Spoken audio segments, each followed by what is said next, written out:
આપણે ત્યાં 16 સંસ્કાર છે ને, જન્મથી લઈ અને મૃત્યુ સુધી માણસના 16 સંસ્કારનો વિધિ થાય. જો આ 16 સંસ્કાર વિધિવત પ્રમાણે બ્રાહ્મણોની આજ્ઞા લઈ બ્રાહ્મણોની હાજરીમાં મંત્રોચ્ચાર સાથે કરવામાં આવે તો આ જગતની અંદર કળિયુગ જેવું કાંઈ હોય જ નહીં સાહેબ. એવું જ લાગે કે આપણે સતયુગમાં જીવીએ છીએ અને બ્રહ્મની સાક્ષાત હાજરી છે. પણ હવે એ બધા સંસ્કારોના નામે બધું શૂન્ય થયું. પહેલા સંસ્કાર બને ગર્ભાધાન સંસ્કાર. ગર્ભાધાન સંસ્કાર એટલે ઉત્તમ સંતાનની પ્રાપ્તિ કરવા માટે વિધિવત પ્રમાણે શાસ્ત્રોના નિયમ પ્રમાણે યોગ્ય સમયે યોગ્ય નક્ષત્રમાં ગર્ભ ધારણ કરવાનો વિધિ એને ગર્ભાધાન સંસ્કાર કહેવાય. તેનાથી ઉત્તમ બાળકની પ્રાપ્તિ થાય. કે જ્યારે બાળકને પ્રાપ્ત કરવા માટે ગર્ભ ધારણ કરવાનો વિધિ કરવામાં આવે એને ગર્ભાધાન સંસ્કાર કહેવાય. આ પહેલા સંસ્કાર છે. બીજા સંસ્કાર આવે પુંસવન સંસ્કાર. પુંસવન સંસ્કાર ગર્ભસ્થ બાળકના માનસિક વિકાસ માટે કરવામાં આવે એને પુંસવન સંસ્કાર કહેવાય. બાળકની તેજ વૃદ્ધિ થાય. બાળક ગર્ભમાં હોય ત્યારે બીજા અથવા ત્રીજા મહિને આ સંસ્કાર કરવાના હોય અને એ બાળક એકદમ તેજસ્વી બને, એની મનની વૃદ્ધિ થાય, એ બુદ્ધિ પ્રતિભાશાળી તેજસ્વી બાળક બને એ માટે પુંસવન સંસ્કાર કરવાના હોય. ત્રીજા આવે સીમંત સંસ્કાર. આ સીમંત સંસ્કાર એ ગર્ભસ્થ બાળક અને માતાના બંનેના રક્ષણ માટે કરવામાં આવે. આ સંસ્કાર ગર્ભથી 6 અથવા 8મા મહિને હોય છે. પછી લૌકિક રીત રિવાજ પ્રમાણે હોઈ શકે.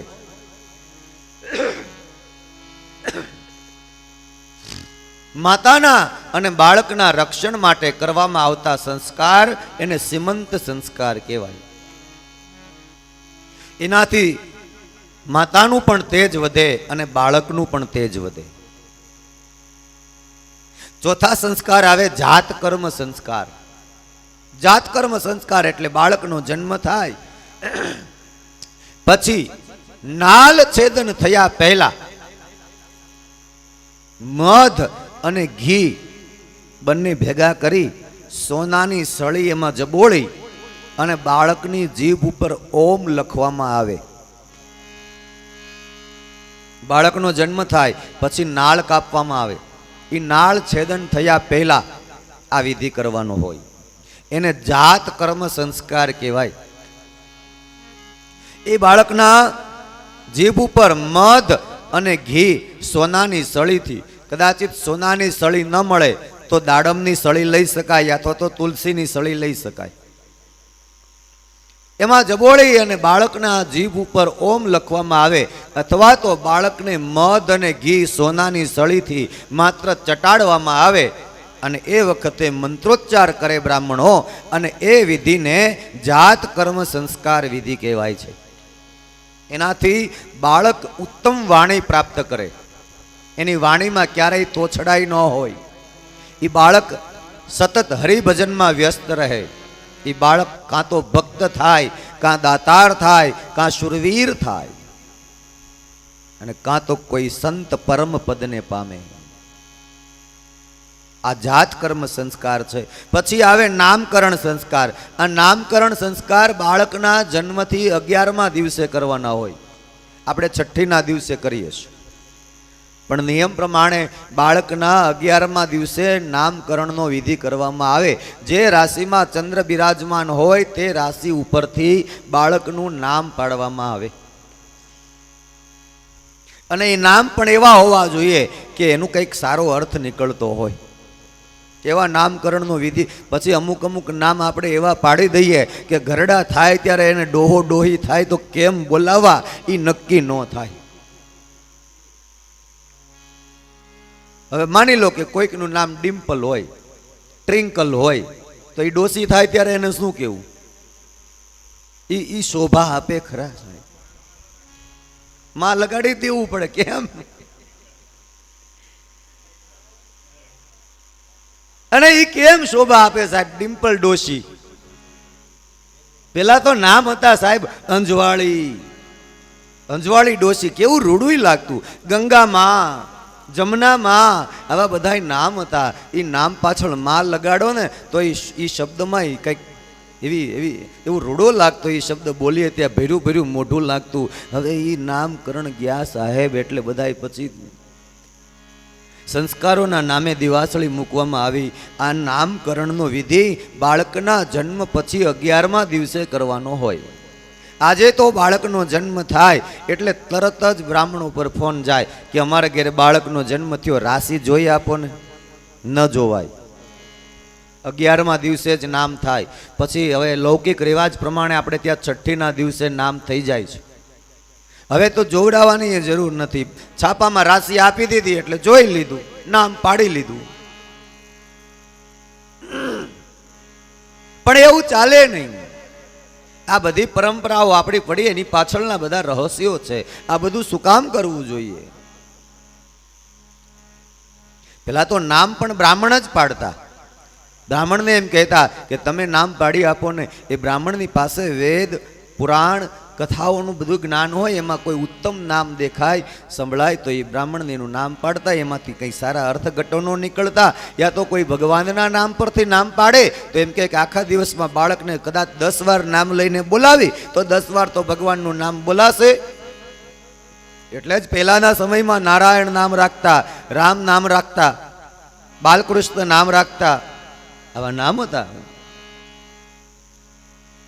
પછી આવે નિષ્ક્રમણ સંસ્કાર. 6ઠ્ઠા સંસ્કાર આવે નિષ્ક્રમણ. નિષ્ક્રમણ એટલે બાળકને પહેલી વાર ઘરની બહાર કાઢવાનો વિધિ. એને પહેલી વાર સૂર્ય અને ચંદ્રનું દર્શન કરાવવાનું હોય. આ સંસ્કાર નિષ્ક્રમણ સંસ્કાર કહેવાય. આ બાળકના જન્મ પછી 4થા મહિને વિધિનો આ સંસ્કારનો વિધિ કરવામાં આવે.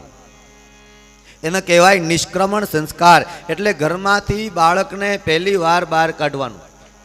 એને સૂર્યનારાયણના દર્શન કરાવવાના, એને ચંદ્રનારાયણના દર્શન કરાવવાના. અને એ બાળકને બાળપણથી જ એ જ્ઞાન થઈ જાય કે આપણે સૂર્યના ઉપાસકો છીએ, આપણે ચંદ્રના ઉપાસકો છીએ. વહેલી પરોઢે ઉઠીને સૂર્યના દર્શન કરવા, રાત્રે શયન સમયે ચંદ્રના દર્શન કરવા, એ આપણું કર્તવ્ય, એ આપણા સંસ્કાર છે. આ બાળકને સંસ્કાર કરાવવા એને કહેવાય નિષ્ક્રમણ સંસ્કાર. પછી આવે અન્નપ્રાશન સંસ્કાર. બાળકને પહેલી વાર અન્ન ખવડાવવામાં આવે. એ પણ અન્ન દૂધની અંદર, ગાયના દૂધની અંદર પકવેલા ચોખા, જેને આપણે પાયસાન્ન કહીએ, એટલે ખીર કહીએ. બાળકને પહેલી વાર આ સાત્વિક ભોજન ખવડાવવું જોઈએ. હવે અત્યારે કાંઈ નક્કી નથી બાળકને શું ખવડાવે. સૌથી પહેલા ચા ચટાડે એટલે એ પછી નશીલો જ થાય સાહેબ, એ નશાબાજ જ થાય. બાળકના અન્નપ્રાશન સંસ્કાર 7મા મહિના પછી કરવામાં આવે. એને પહેલી વાર ખીરનું ભોજન ચખાડવામાં આવે. 7 મહિના સુધી એમણે માતાનું દૂધ જ પીધું હોય. હવે તો બહેનો એમ કે અમારે ત્યાં અમારે તો બાળકને ધાવણ હદતું નથી. જે બાળકને ધાવણ ન હદે ને એ બાળક રાવણ થાય. એ બાળક રાવણ થાય. હવે આપણા લોક સાહિત્યકારો તો ઘણા એમ કે જે બાળકને તમારું ધાવણ ન હતું હોય ને તો તમારે ઢાંકણી પાણી લઈને ડૂબકી મારી લેવી સાહેબ. રમૂજમાં એમ કે, પણ બહુ સત્ય કહે છે સાહેબ. શું કામ નથી હદતું એની પાછળ ઘણા બધા રહસ્યો. કે બાળક માના ઉદરમાં હોય ને ત્યારે ખાવામાં પીઝા સિવાય કંઈ ન હોય સાહેબ. પાણીપુરી ને રગડા પેટીસ સિવાય કંઈ ન હોય. 5 વાગે સાંજે તમે પાણીપુરીની લારીએ ઉભા રહ્યો તો લાઈનમાં ઊભું રહેવું પડે સાહેબ. આ કળિયુગના લક્ષણો એટલા બધા આપણી નજર સામે દેખાઈ રહ્યા છે કે મંદિર સુના સુના રહેગા અને ભરી રહેગી મધુશાલા, બાપ કે આગે ભરી સભા में नाचेगी घर की बाला. આ કળિયુગ છે. એમાં પછી ભગવાનનો પ્રસાદ લેવો હશે ને, મોઢામાં માવો હશે ને તો ના પાડી દેશે કે અમારે માવો છે મોઢામાં. આ કળિયુગ છે સાહેબ. માવો મોઢામાં છે, એ માવો બગડે એટલે પ્રસાદ પણ માણસ લેતો નથી. અરે એ 5-10 રૂપિયાનો માવો કદાચ તું બીજી વખતે ખાઈ શકીશ. પ્રસાદ તારા ભાગ્યમાં છે, સામે ચાલીને મળ્યો છે તો પ્રસાદ આરોગી લે ને પાવન થઈ જા ને બાપ. તો એને અન્નપ્રાશન સંસ્કાર, પછી કહેવાય ચૂડાકર્મ સંસ્કાર. 8મા સંસ્કાર આવે ચૂડાકર્મ. ચૂડાકર્મ એટલે બાળકને માથે મુંડન કરાવવાનો વિધિ, એને ચૂડાકર્મ સંસ્કાર કહેવાય. પહેલા વર્ષે, ત્રીજા વર્ષે અથવા 5મા વર્ષે આ સંસ્કાર કરવાના હોય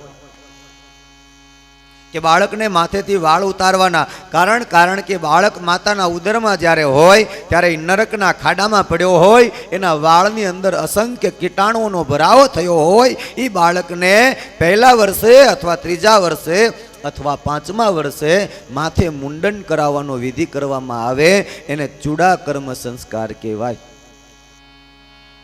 એટલે બાળકને મુંડન કરાવ્યા પછી એની રોગિષ્ટ પ્રકૃતિ જે માતાના ઉદરમાં હોય એ નાશ પામે અને એ બાળક સારું આરોગ્ય પ્રાપ્ત કરે. એટલા માટે એને ચૂડાકર્મ સંસ્કાર કરાવવા જોઈએ. એટલે વાળ ઉતારવાનો વિધિ કહેવાય, જેને આપણે આપણી ભાષામાં બાબરી કર્મ કહીએ, કરવાનું કહેવાય. પછી આવે વિદ્યારંભ સંસ્કાર. શુભ મુહૂર્તની અંદર બાળકને વિદ્યા ભણવા માટે મોકલવાનો વિધિ એટલે સંસ્કાર, એને વિદ્યારંભ સંસ્કાર કહેવાય. પહેલી વાર બાળકને નિશાળે મોકલવાનું સંસ્કાર, કે બાળક એકડો ભણવા જાય અને એમાંય ઉત્તમ નક્ષત્ર હોય, ઉત્તમ વાર હોય અને ઉત્તમ સમય ચાલી રહ્યો હોય.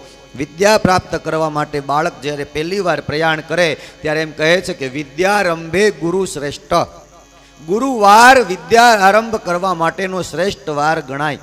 કોઈ બાળકને પહેલી વાર શાળાએ મોકલવાનો હોય તો એને ગુરુવારના દિવસે વિદ્યા ભણવા પહેલી વાર મોકલવો જોઈએ, એટલે બાળક વિદ્યા પ્રાપ્ત કરે. વિદ્યારંભે ગુરુ શ્રેષ્ઠ, એને કહેવાય વિદ્યારંભ સંસ્કાર. પછી આવે 10મા સંસ્કાર એટલે કર્ણવેદ સંસ્કાર. બાળકને કાન વિંધાવવાનો વિધિ, એને કર્ણવેદ સંસ્કાર કહેવાય. બાળકના કાન વિંધાવો એટલે એની શ્રવણ શક્તિ પ્રબળ બને, એક વાર સાંભળે એટલે એને યાદ રહી જાય. એક જ વાર બાળકને સાંભળવું પડે એટલે તરત જ એની શ્રવણ શક્તિ છે એ બહુ પ્રબળ થઈ જાય. બાળકને સૌથી પહેલા સૂર્ય અને ચંદ્રના દર્શન કરાવ્યા હોય અને યોગ્ય સમયે એના કર્ણવેદ સંસ્કાર પણ થયા હોય, એ બાળક રામકૃષ્ણ પરમહંસ અને સ્વામી વિવેકાનંદ જેવો થાય. કારણ કે આ બે મહાપુરુષો આપણે ત્યાં એવા થઈ ગયા સાહેબ કે એકવાર જોવે, એકવાર વાંચે તો એને યાદ રહી જાતું અને એકવાર સાંભળે તો એને યાદ રહી જાતું. આજે બાળક 365 દિવસ 7 વિષયમાં પાસ થવા માટે ભણે છે, પણ 7 વિષયમાં માણસ પારંગત થઈ શકતો નથી. એની પાછળ આ સંસ્કારો નથી થયા ને એ કંઈક કારણભૂત છે. એના યોગ્ય સમયે એને સૂર્યચંદ્રના દર્શન કરાવ્યા હોય આપણે તો એની આંખ તેજસ્વી રહે સાહેબ. હજી મેં એવા ઘણા વ્યક્તિઓ જોયા છે કે 80 વર્ષે ઝીણામાં ઝીણા અક્ષરો વાંચી દે, એમ કે હજી અમારે ચશ્મા નથી બાપુ, હજી અમારે ચશ્મા નથી. શું કામ? તો કે એણે સૌથી પહેલા સૂર્યના દર્શન કર્યા, એ ચંદ્રના દર્શન કર્યા, એ સૂર્યના ઉપાસક બન્યા. ચંદ્રના ઉપાસક યોગ્ય નક્ષત્રમાં સૂર્યની સામે રહી અને સૂર્યના તેજને પ્રાપ્ત કર્યું, ચંદ્રની શીતળતાને પ્રાપ્ત કરી અને યોગ્ય સમયે શ્રવણ શક્તિ જેની પ્રબળ થઈ ગઈ, એને પછી બીજું કંઈ કરવાની જરૂર, એને બહુ મહેનત ન કરવી પડે. આજે એક વિષયની અંદર જો ભણવા માટે બાળક 1 વર્ષ મહેનત કરે છતાં એ પારંગત થતો નથી. હમણાં અમારે સુરતમાં બાળકોનું વાલી મિટિંગ જ્યારે હતી, અમે ગયા વાલી મિટિંગમાં તો લગભગ શાળામાંથી 10મા ધોરણના 70 વિદ્યાર્થીઓ નાપાસ હતા. એમાંથી 10 વિદ્યાર્થીઓ એવા હતા કે 7 વિષયમાં નાપાસ, 7 વિષયમાં નાપાસ હતા. આની પાછળનું કારણ શું છે? એની પાછળની આપણી સંસ્કૃતિ, આપણા સંસ્કારો આપણે બધા ચૂકી ગયા છીએ. એના નથી કર્ણવેદન થયા સંસ્કાર, નથી એના નિષ્ક્રમણ સંસ્કાર થયા, નથી એના અન્નપ્રાશન. આજે બાળકને ખીર ભોજન આપો પીરસવા માટે અને કહો કે ખીર જમવાની, તો બાળકને ખીર નથી ભાવતી અને પીઝા ટટકાવે જાય છે.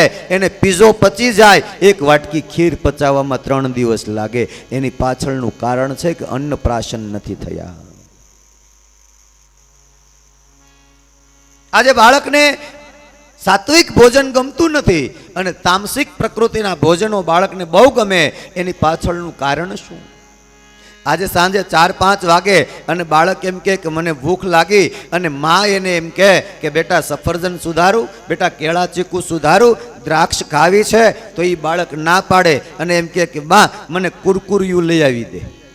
એ કુરકુરિયા વાળો બાળક સમજી લ્યો એના સંસ્કારો નથી થયા. એના અન્નપ્રાશન કર્યા હોત અને પહેલી વાર એને ગાયના દૂધ અને ખીરનું ભોજન કરાયું હોત તો એ બાળકને આજે ફ્રૂટ જ ગમતું હોત, કુરકુરિયા ન ગમતા હોત. આજે કુરકુરિયા વાળા બાળક થઈ ગયા સાહેબ. એની પાછળ આપણે જ જવાબદાર છીએ. તો એ સંસ્કારને કર્ણવેદ સંસ્કાર કહેવાય. 11મા સંસ્કાર આવે યજ્ઞોપવિત સંસ્કાર, એટલે જનોય આપવાનો વિધિ. બ્રાહ્મણત્વ જેને પ્રાપ્ત થાય એ જનોય આપ્યા પછી એને દીક્ષા આપવામાં આવે. એની બુદ્ધિમાં વધારો થાય, એનું બળ વધે, એનું તેજ વધે, એ માટે એને ગાયત્રી મંત્રની દીક્ષા આપવામાં આવે. એ સંસ્કારને યજ્ઞોપવિત સંસ્કાર કહેવાય. જેનામાં ગાયત્રીનું તેજ હોય, જેનામાં ગાયત્રીની શક્તિ હોય, એને બળ બુદ્ધિ ને તેજ ત્રણેય મળે સાહેબ. અને જેનામાં બળ બુદ્ધિ અને તેજ હોય ને એને વિદ્યા પ્રાપ્ત કરવામાં વાર ન લાગે. બળ અને બુદ્ધિ આ બે વસ્તુ છે ને સાહેબ, જો ભાગ્યશાળી હોય ને એને જ હારે આવે. બહુ બળુકા હોય ને સાહેબ તો એ પાછા બુદ્ધિશાળી ન હોય, અને બહુ બુદ્ધિશાળી હોય તો એનામાં બળ નામનું કંઈ તત્વ ન હોય. આ જગતમાં બહુ સારામાં સારા એવા મોટામાં મોટા કોઈ એવા વૈજ્ઞાનિકને તમે એમ કહો કે તમે બહુ બુદ્ધિશાળી માણસ છો ને, આ એક જરાક 2-2.5 મણનું બાચકું છે એ 2 માળે ચડાવવું છે, ચડાવી દો ને, તો એ ચડાવી નહીં શકે. એ કોમ્પ્યુટર જાતે બનાવી દેશે. એ સારામાં સારી સર્કિટ તૈયાર કરશે. એ બુદ્ધિ પ્રતિભામાં તેજ છે, પણ બળવાળું કામ કહેશો તો નહીં. અને આપણે રાણાભાઈને કહેજો સાહેબ 2.5 મણનું બાચકું ચડાવવું તો છટાક પગથિયા ચડી જાય, પણ એને પાછું કોમ્પ્યુટર આપશો તો નહીં આવડે. કારણ કે બહુ બુદ્ધિશાળી માણસ હોય ને સાહેબ એનામાં બળ ઓછું હોય, અને જે બહુ બળવાળો માણસ હોય ને એ બુદ્ધિમાં પાછો હોય. અને હા, એ પણ મારો અનુભવ કહું તો તમને સાહેબ, બળ અને બુદ્ધિ બેય જોઈતું હોય તો મારો હનુમાન બેઠો છે, એની શરણમાં એકવાર હનુમાન ચાલીસાનો પાઠ કરો એટલે બળ બુદ્ધિ વિદ્યા દેહુ મોહી હરહુ કલેશ વિકાર. હનુમાનજીની પાસે બળ પણ હતું, યુદ્ધમાં જરૂર પડી તો બળનો પ્રયોગ કર્યો, બુદ્ધિની જરૂર પડી ત્યાં બુદ્ધિથી જીતી લીધા, અને જ્યાં જરૂર પડી ત્યાં વિદ્યાના પ્રયોગો કરીને રામ લક્ષ્મણની રક્ષા માટે સૌથી મોર દોડીને હાલ્યો. એ અમારો હનુમાન, જે હનુમાન ચાલીસાનો સવારે અને સાંજે નિત્ય પાઠ કરતા હોય ને એને બળ બુદ્ધિ અને વિદ્યા માટે ક્યાંય ફાફા ન મારવા પડે સાહેબ. તમે તમારા સંતાનોને, તમે તમારા નાના બાળકોને એમ કહો કે નિશાળે જતા પહેલાં હનુમાન ચાલીસાનો પાઠ કરીને જવાનું, સાંજે સૂતા પહેલાં પથારીમાં બેસતા પહેલાં હનુમાન ચાલીસાનો પાઠ કરીને સૂવાનું. એ બાળક એમ કહેશે કે મને કોઈ દી નબળું સપનું નથી આવ્યું, મારે પાઠ બીજી વાર કોઈ દી ભણવો નથી પડ્યો. આ હનુમાન ચાલીસાના પાઠનો પ્રભાવ છે કે બલ બુદ્ધિ વિદ્યા દેહુ મોહી હરહુ કલેશ વિકાર. એના જીવનમાં કોઈ દી કલેશ નામનું તત્વ ન આવે. જેના ઉપર એની કૃપા થાય એને આ બધું મળી જાય સાહેબ. તો એ છે યજ્ઞોપવિત સંસ્કાર, કે એને ગાયત્રી મંત્રની દીક્ષા દ્વારા બળ બુદ્ધિ અને તેજ આપવામાં આવે એટલે એ વિદ્યા ભણી શકે. આ યજ્ઞોપવિત એટલે જનોય આપવાનો વિધિ બાળકના જન્મ પછી 9મા વર્ષે કરવામાં આવે, યા તો 11મા વર્ષે બાળકનો વિધિ જનોય આપવાનો કરવામાં આવે. ઘણી જગ્યાએ અમે સાંભળ્યું પણ છે એવું કે 6ઠ્ઠા વર્ષે પણ બાળકને જનોય અપાય છે. વિષયમાં મતાંતરો હોઈ શકે, પણ મારા માનવા પ્રમાણે યજ્ઞોપવિત એટલે જનોય આપે પછી એને ગુરુજી ભણવા માટે લઈ જાય. પાઠશાળાએ. તો નાનકડો બાળક હોય, 6 વર્ષનો બાળક હોય, તો કોઈ ગુરુ એટલો બધો કઠોર ન હોય કે મા અને દીકરાને જુદા પાડવાનું કામ કરે. એટલે એને 11 વર્ષ, આ તો 9 વર્ષ તો પરિપક્વ બનવા દેવાય, પછી જ એને જનોય અપાય. પછી બહુ મોટો 15-20 વર્ષનો થાય ત્યારે પણ નહીં, પણ યોગ્ય ઉંમરે. કારણ કે બાળકની કુણી બુદ્ધિ હોય, એને શીખવાડો તો તરત યાદ રહી જાય. હજી જવાબદારી માથે ન આવી હોય, એને કોઈ ચિંતા ન હોય, સંસારની કોઈ માથાકૂટમાં પડ્યા ન હોય, એટલે મન એકદમ સરસ મજાનું ફ્રેશ હોય, બધું યાદ રહી જાય, કોઈ ચિંતાનો બહાર માથે ન હોય, એટલે એને વિદ્યા ભણવામાં તકલીફ ન પડે. એટલે એને 9મા વર્ષે અથવા 11મા વર્ષે જનોય આપવાનો વિધિ થાય. ભગવાન કૃષ્ણ 11 વર્ષ અને 52 દિવસ ગોકુળમાં રહ્યા અને પછી મથુરામાં આવ્યા, એટલે એને જનોય આપવાનો વિધિ કર્યો. પછી 12મા સંસ્કાર આવે વેદારંભ સંસ્કાર. એટલે વેદ ભણવા માટે બાળકને મોકલવામાં આવે, એને વેદારંભ સંસ્કાર કહેવાય. એટલે કે વેદનો અર્થ, બીજો અર્થ થાય જ્ઞાન. પછી બાળક જ્ઞાન લેવા માટે પરિપક્વ બને, એટલે જ્ઞાન પ્રાપ્તિ માટેના સંસ્કાર એને વેદારંભ સંસ્કાર કહેવાય. એટલે બાળકને બધું જ્ઞાન થાય, એ જ્ઞાન મેળવવા માટે સક્ષમ બને, એટલે એ સંસ્કારને વેદારંભ સંસ્કાર કહેવાય. અને પછી 13મા સંસ્કાર આવે કેશાંત. કેશાંત સંસ્કાર એટલે બાળક વેદ ભણી લે, પાઠશાળાએ ગુરુજી પાસે વિદ્યા પ્રાપ્ત થઈ જાય, પછી એ બાળકને પાછો માથે મુંડન કરાવવામાં આવે. અને એ બાળકને માથે મુંડન કરાવી અને એને સ્નાતકની પદવી આપવામાં આવે કે આ બાળકે પૂર્ણ અભ્યાસ પ્રાપ્ત કરી લીધો છે. એ સ્નાતકની પદવી આપવા માટેનો જે એક વિધિ છે એને કેશાંત સંસ્કાર કહેવાય. એટલે અભ્યાસ પૂર્ણ થયો ત્યારે જે સંસ્કાર આપવામાં આવે એને કેશાંત. જેમ આપણે અત્યારે આપણી ભાષામાં કહીએ તો અભ્યાસ પૂરો થઈ જાય એટલે ડિગ્રી સર્ટિફિકેટ આપણને મળે. એ વખતે આપણી ભાષામાં જોવા જઈએ તો એ કેશાંત સંસ્કાર કહેવાતા, એને સ્નાતકની પદવી આપવામાં આવતી, એને કેશાંત સંસ્કાર કહેવાય. પછી આવે સમાવર્તન સંસ્કાર. સમાવર્તન સંસ્કાર એટલે બાળકને સ્નાતકની પદવી મળી ગઈ, એનો અભ્યાસ પૂર્ણ થઈ ગયો, પછી બાળકને ઘરે જવા માટે વિદાય આપવામાં આવે, જેને આપણે આપણી ભાષામાં કહીએ તો વિદાય સમારંભ. એ વખતે વિદાય સમારંભનો વિધિ છે તે એક સંસ્કારમાં ઉત્સવ તરીકે ઉજવાતો, અને એને સમાવર્તન સંસ્કાર કહેવાય. કે એ બાળકને એના ગુરુ તિલક કરે, એને દીક્ષા આપે અને એમ કહે કે બેટા હવે આજથી તને ઘણી બધી જવાબદારીઓ ભોગવવી પડશે, તને જવાબદારી ભોગવવાની તને શક્તિ પ્રાપ્ત થાય, એ શક્તિ પ્રાપ્ત કરાવવા માટેનો વિધિ એને સમાવર્તન સંસ્કાર કહેવાય. પછી આવે વિવાહ સંસ્કાર. વિવાહ સંસ્કાર એટલે બે પતિ પત્ની લગ્ન ગ્રંથિથી જોડાય અને ગ્રહસ્થાશ્રમની અંદર પ્રવેશ કરે, અને એમ કહેવાય કે પતિ અને પત્ની બે એકબીજાની પરિચિત થઈ એકબીજાના સહારે સહારે પોતાનું જીવન, પોતાનો ઘર સંસાર, પોતાનું ગૃહસ્થાશ્રમ સુખમય પસાર કરે જાય અને જવાબદારીઓમાં પોતાનો વ્યવહાર પણ સંભાળતા જાય. સમય આવે બાળક થાય, બાળકોનો ઉછેર પણ કરતા જાય. આ બધાયનો ભાર ઉચકવા માટે એને આપવામાં આવતા સંસ્કાર એને વિવાહ સંસ્કાર કહેવાય. એટલા માટે જ લગ્ન થાય ત્યારે સપ્તપદી થાય, અને એ સપ્તપદીમાં વર અને કન્યા 7 પ્રતિજ્ઞાઓ કરે અને એમાં આ બધી જવાબદારીઓ સ્વીકારે છે. પછી સમય આવશે ત્યારે લગ્નની અંદર સપ્તપદી શું છે એ પાછા આપણે બીજા પ્રયોગમાં લઈશું, બીજી વાતોમાં.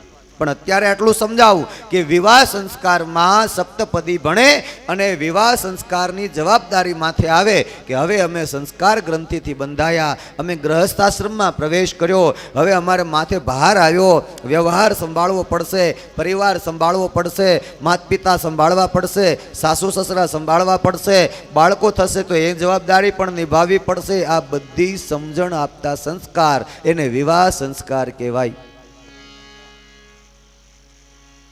અને પછી છેલ્લે આવે 16મા સંસ્કાર એટલે અંત્યેષ્ટિ સંસ્કાર. જ્યારે આ પંચ મહાભૂતનો દેહ પડી જાય, આમાંથી આજે જ્યારે જીવ નીકળી જાય ત્યારે એ પંચ મહાભૂતનું શરીર છે તે અગ્નિદેવને અર્પણ કરવામાં આવે, અને અગ્નિદેવને એ શરીર અર્પણ કરી અને જે વિધિ થાય એને અંત્યેષ્ટિ સંસ્કાર કહેવાય. એ પણ એક યજ્ઞ છે. હા,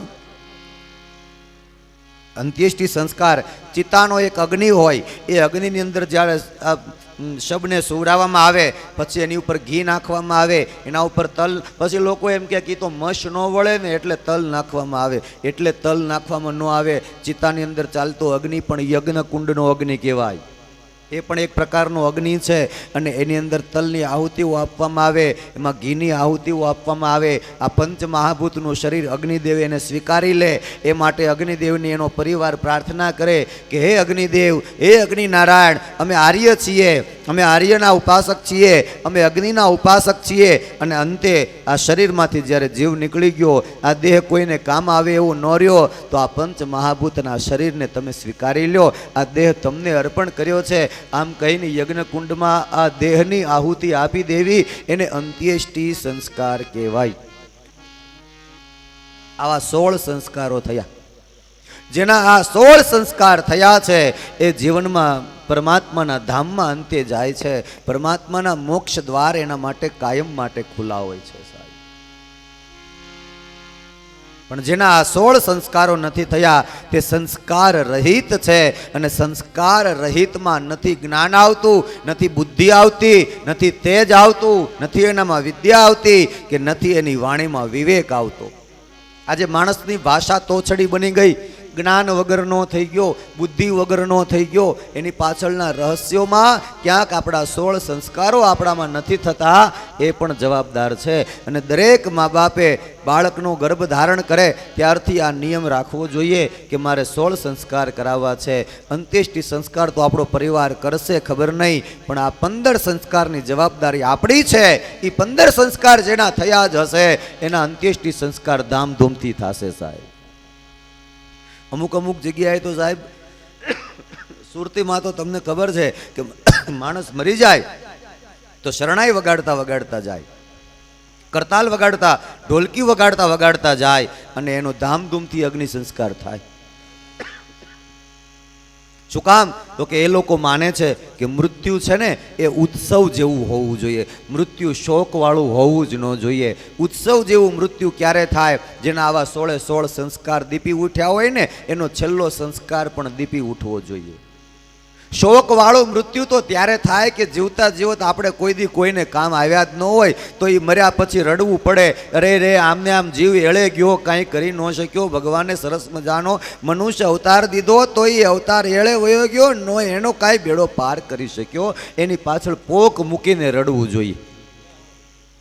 રામચરિત માનસમાં ભરત મહારાજ એના પિતાના મૃત્યુ પાછળ જ્યારે રડે છે ત્યારે વશિષ્ઠ બાપજી એને સમજાવે છે કે ભરત, તારા પિતાનું મૃત્યુ રડવા યોગ્ય હતું જ નહીં. તારો પિતા તો ધર્મ ધુરંધર રાજા હતો, એના હૃદયમાં ભગવાન નારાયણની ભક્તિ હતી, અને આવો પરમ ઉપાસક નારાયણનો દેહ છોડીને જાય એની પાછળ રડવાનું હોય?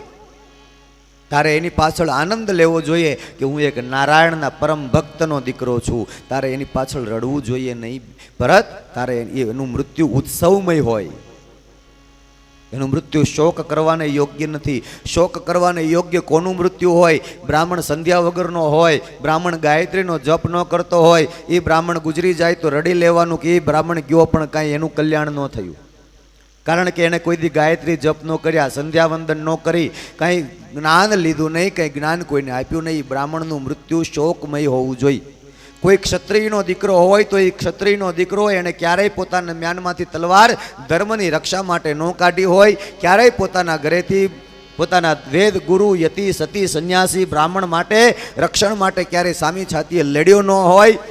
કોઈ વેદ પુરાણની નિંદા કરતું હોય તો એની સામે આંગળી ઊંચી કરીને બોલી ન શક્યો હોય. એવો ક્ષત્રિય મરે ત્યારે એની પાછળ રડવું જોઈએ.